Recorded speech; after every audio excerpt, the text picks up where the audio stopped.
Pada video kali ini adalah lanjutan dari video sebelumnya masih mengenai gaya pada bidang. Sekarang kita akan membahas mengenai komponen gaya. Jadi sebuah gaya F, sebut saja F, yang beraksi pada suatu partikel dapat diganti oleh beberapa gaya yang secara bersama mempunyai efek yang sama dengan gaya F. Maksudnya seperti ini. Gaya F ini bisa kita uraikan jadi beberapa komponen gaya.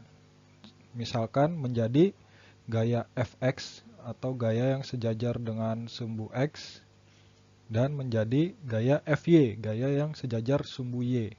Nanti besaran dari Fx dan Fy ini nilainya akan sama dengan gaya F, vektor F. Seperti itu. Fx adalah gaya horizontal sejajar sumbu X, Fy adalah gaya vertikal sejajar sumbu Y. Dan rumusnya, ini rumus segitiga ya, untuk mencari sisi segitiga.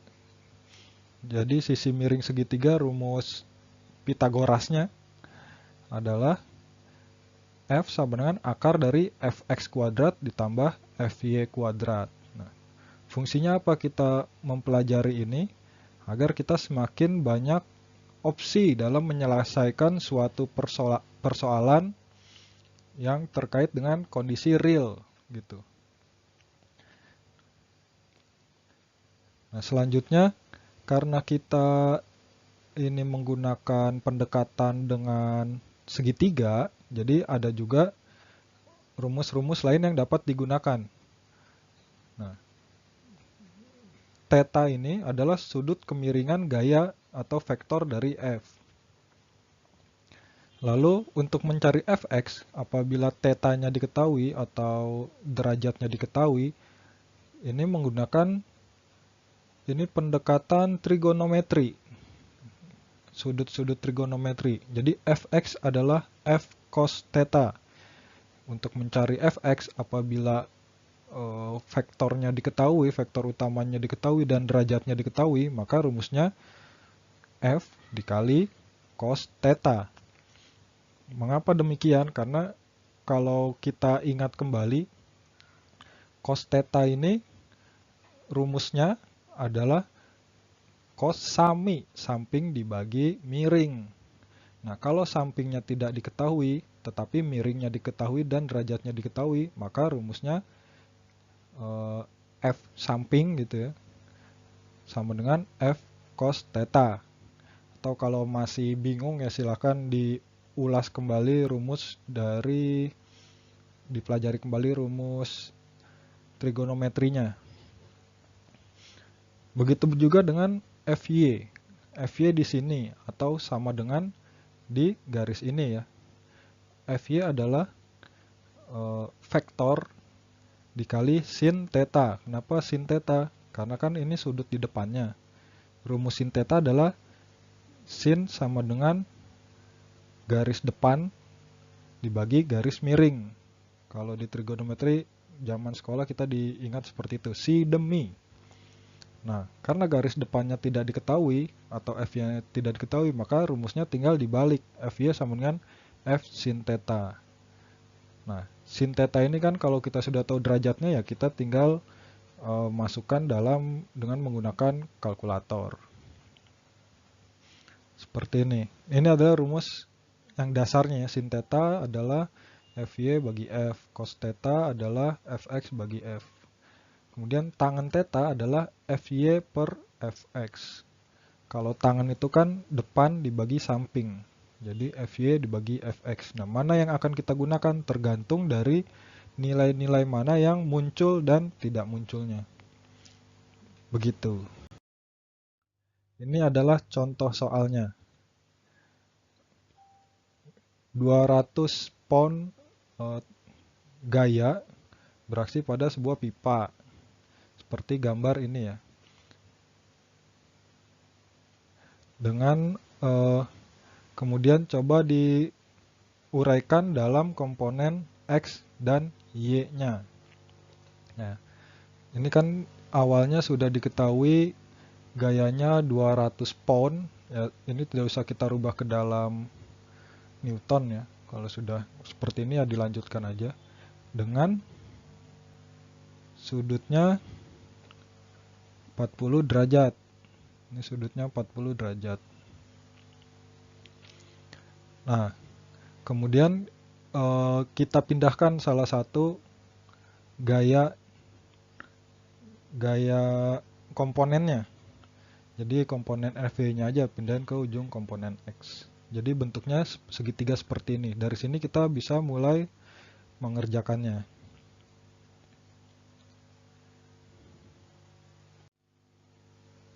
Ya, karena sudah diketahui nilai gayanya dan juga arah gayanya berapa derajat. Jadi untuk mencari tahu Fx-nya ya cukup mudah. Tinggal Fx sama dengan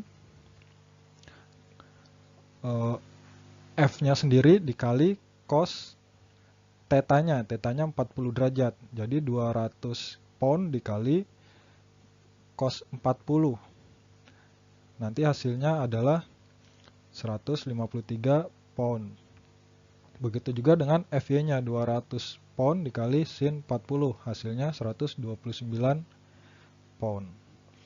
Nah, kalau cos dan sin-nya ini kan tinggal menggunakan kalkulator juga sudah ketemu ya hasilnya. Seperti itu. Selanjutnya aturan segitiga dalam gaya. Jadi ini adalah rumus yang digunakan dalam segitiga, bisa digunakan untuk segitiga sembarang apabila sudutnya ini tidak ada sudut yang 90 derajat. Ini turunan dari rumus trigonometri. Jadi seperti ini. Ini perlu diingat, jadi rumus ini adalah yang akan sering kita gunakan. Kalau sekarang kan kita belum tahu digunakan untuk yang mana gitu ya. Nanti akan jelas begitu kita masuk ke contoh soal.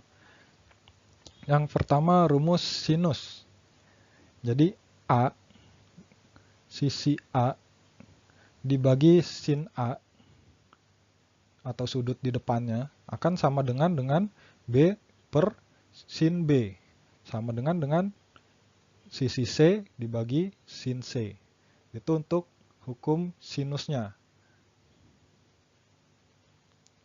Itu untuk hukum sinusnya ini. Selanjutnya, untuk hukum kosinusnya, C atau C ini adalah sisi terpanjang ya, sisi miring.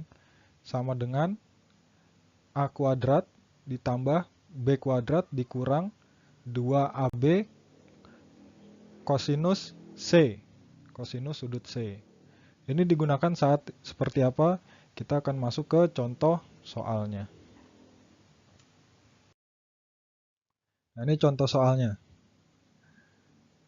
Dua gaya P dan Q beraksi pada baut A. Tentukan resultannya atau gaya penggantinya. Di sini sudah diketahui gaya P 40 Newton dengan besarnya sudut 20 derajat. Jadi dengan arah 20 derajat. Dan Q dengan 60 Newton dengan arahnya adalah 25 derajat dari vektor P. Nah, solusinya.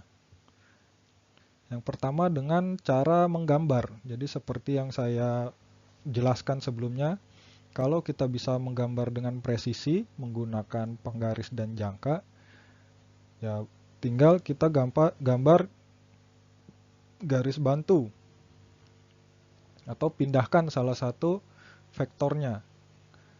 Misalkan di sini ditambahkan vektor P, garis bantunya yang di atas dan Q yang di kanan. Setelah itu langsung kita ukur saja panjang resultannya ini dari titik A ke R-nya ini ke titik temunya berapa. Ya, ditemukan nilai 98 Newton dan diukur derajatnya ini. Derajatnya ini.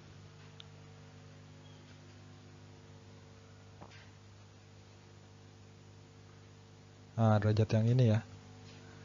Diukur, hasilnya adalah 35 derajat. Plus minus lah, mungkin ada koma-komanya.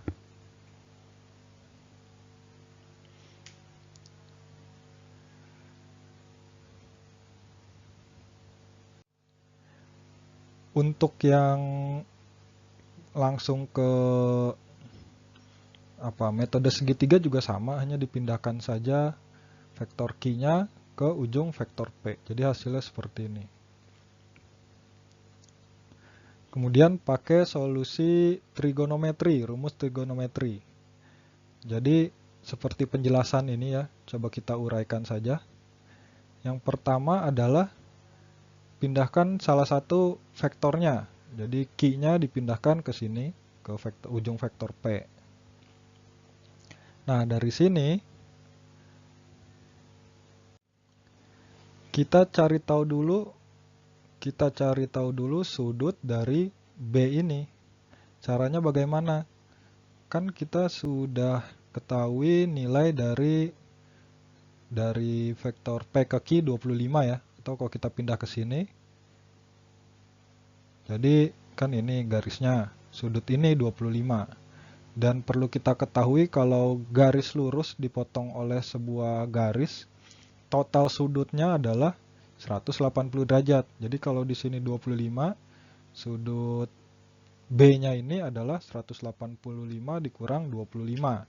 Hasilnya adalah 155. Nah, selanjutnya kalau sudah begitu tinggal dimasukkan ke rumus mencari sisi terpanjangnya.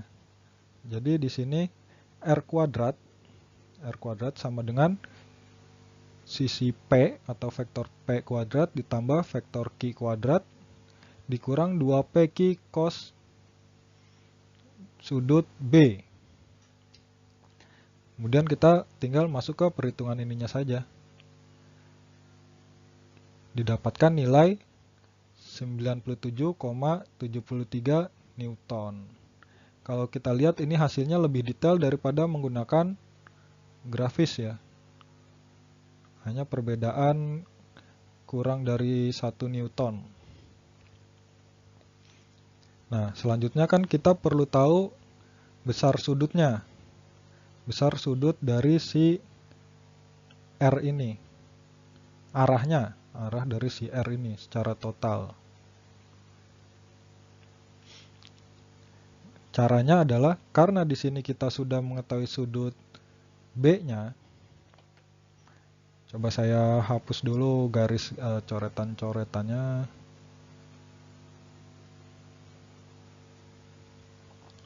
Kita sudah mengetahui garis sudut B ya. Sudut B yang ini kita sudah mengetahuinya. Nilainya 155. R-nya juga kita sudah tahu. R-nya itu kan 97,73. Nah, untuk mengetahui sudut A-nya, ya tinggal sin sudut A dikali dibagi garis di depannya, garis Q atau vektor Q. Vektor Q kita juga sudah tahu nilainya 60. Ya kan? Jadi sin A per 60 sama dengan sin B yang ini per R atau 97,73. Maka tinggal kita masukkan ke perhitungan yang ini. Selanjutnya akan diketahui besar arah sudutnya.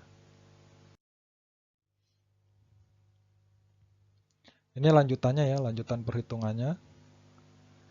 Diketahui sehingga A itu adalah 15,04 derajat.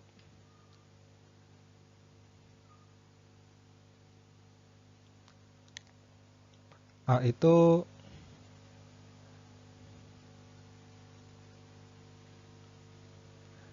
adalah yang ini ya. A itu yang ini. Nah, sampai ke sini aja. Ke garis P, ke vektor P. Lalu berarti kan kita harus carinya nilai yang mengacu ke sumbu X. Sumbu X berarti sampai sini. Nah, caranya adalah tinggal sudut P atau 20 derajat ditambah sudut P ini 15,0 maaf.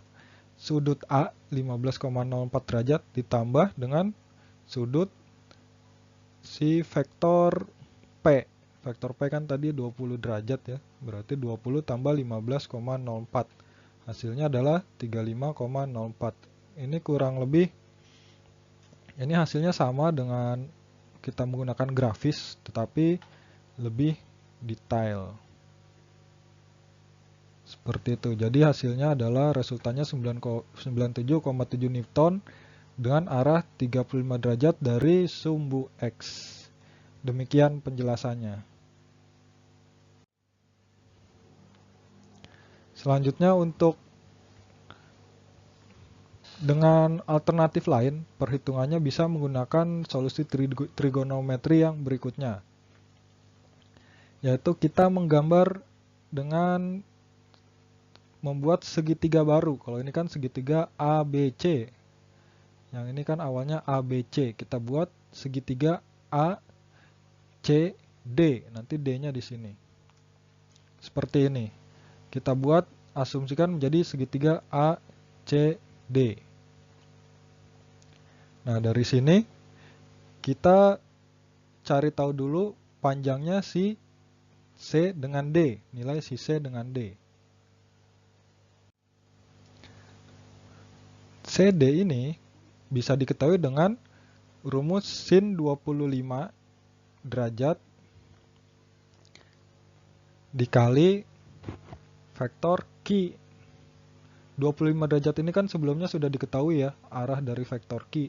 Dari bila diukur dari arahnya vektor P. Jadi ini 25 derajat sudah diketahui.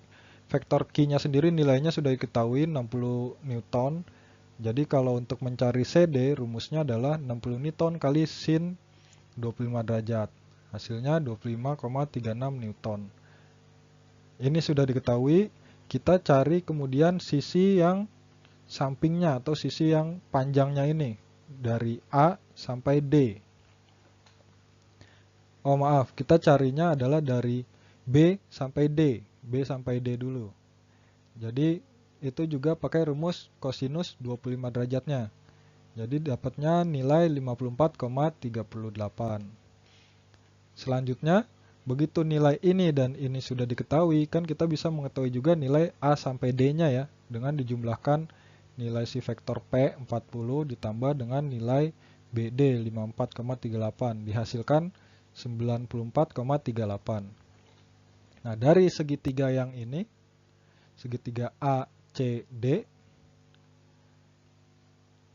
kita masukkan kembali ke rumus tangan A. Tangan A.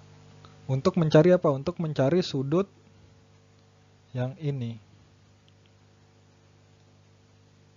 Nah, sudut ininya. Tangan A adalah garis depan dibagi garis samping, berarti 25,36 dibagi 94,38. Sehingga didapatkan resultannya adalah 25,36 kali sehingga didapatkan sudut A adalah 15,64. Jadi begini, dari hasil ini 25,36 bagi 94, jadi kan tangan A sama dengan X, kita sebut aja X ya ini ya. Kita sebut aja hasil dari pembagian ini adalah X. Lalu bagaimana untuk merubah ke dalam bentuk sudut? Nah, si X ini di arkus tangan A arkus X gitu. Nanti akan dapat diketahui besarnya sudut A tersebut. Jadi tangan A sama dengan arkus dari nilai pembagian ini. Kan didapatkan nilai 15,04 derajat sudut si A. Selanjutnya dari situ, kalau kita sudah mengetahui sudut A-nya, tinggal dicari resultannya. Resultannya adalah 25,36 atau garis depan dari sudutnya dibagi sinus A. Karena rumus sin sendiri adalah sinus depan dibagi miring gitu ya. Ini hanya pembalikan dari rumus sinusnya. Didapatkan resultan nilainya 97,73 Newton. Nah, arah sudut dari resultan ini kan dia mengacunya dari sumbu X ya. Sumbu X di sini gitu. Berarti kalau dari sumbu X, sudut alfanya adalah 20 derajat atau sudut yang sudah diketahui yaitu dari arahnya vektor P ditambah sudut A 15,04. Jadi dapatkan hasil 35,04. Nah, kalau kita perhatikan nilainya, jadi pakai rumus yang manapun nilainya sama. Yang agak berbeda adalah apabila kita dengan metode grafik atau dengan menggambar dan diukur pakai penggaris, karena hasilnya adalah pembulatan ya, tidak detail sampai ke komanya.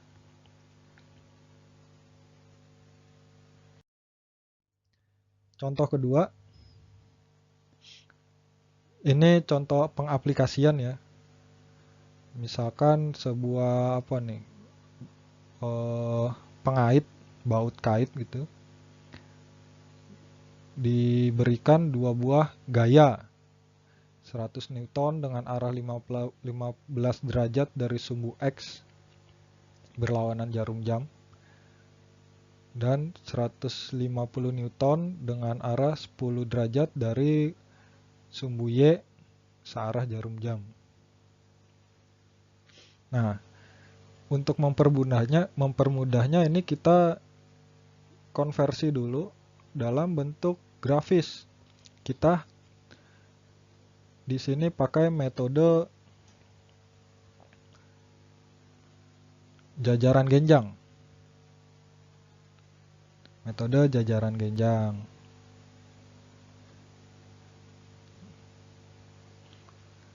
Di sini kita sudah gambarkan ya, dapatkan yang sudah diketahui kan pertama sudutnya ini 15 derajat, sudut ini 10 derajat.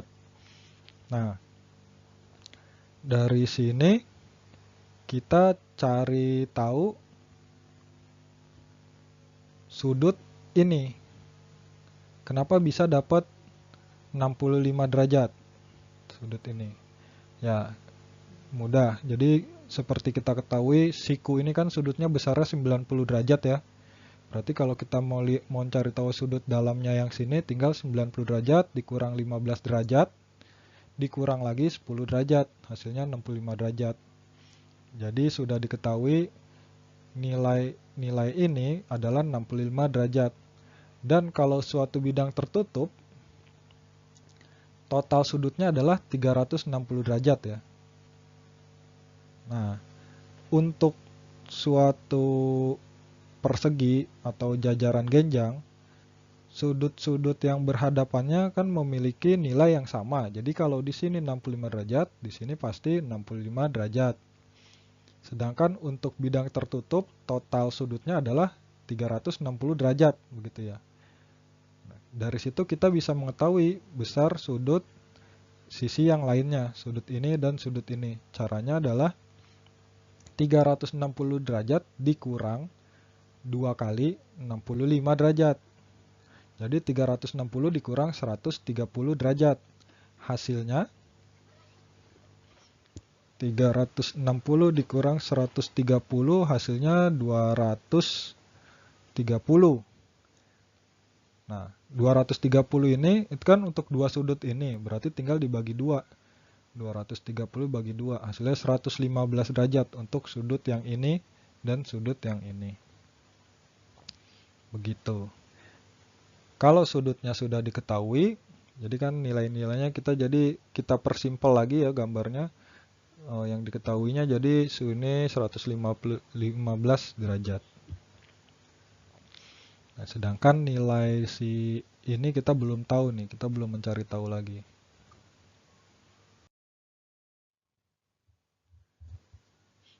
Nah, dari situ kita bisa mendapatkan nilai FR dengan metode grafis lagi kalau gambar kita presisi, yaitu dengan parallelogram law. Atau bisa juga masukkan ke rumus trigonometri, rumus kosinus. Ini kan kita sudah tahu nilainya 115 derajat. Jadi FR ini resultan penggantinya, vektor pengganti sama dengan 10 Newton kuadrat sama dengan akar dari 100 Newton kuadrat ditambah 150 Newton kuadrat dikurang 2 kali 100 Newton kali 150 Newton dikali cos 115 derajat. Yang ini ya, yang ini. Ini rumus yang mana ya? Tadi yang sebelum-sebelumnya sudah kita bahas. Hasilnya adalah 213 derajat untuk nilai FR ini. Selanjutnya kita mencari tahu besar sudut dari theta, sudut segitiga yang ini. Caranya adalah tadi dengan metode sin di trigonometri. Kan kalau sisi 150 ini,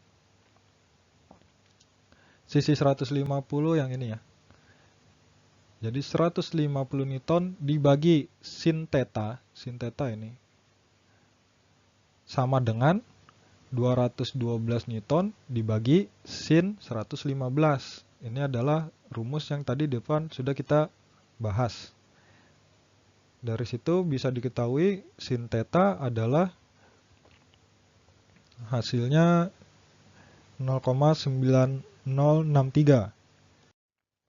Lalu pakai arc cosinus didapatkan theta sama dengan 39,8 derajat theta yang ini. Selanjutnya untuk mencari sudut, kalau mengacu ke sumbu X, berarti 398 derajat ditambah 15 derajat. Hasilnya adalah 54,8 derajat.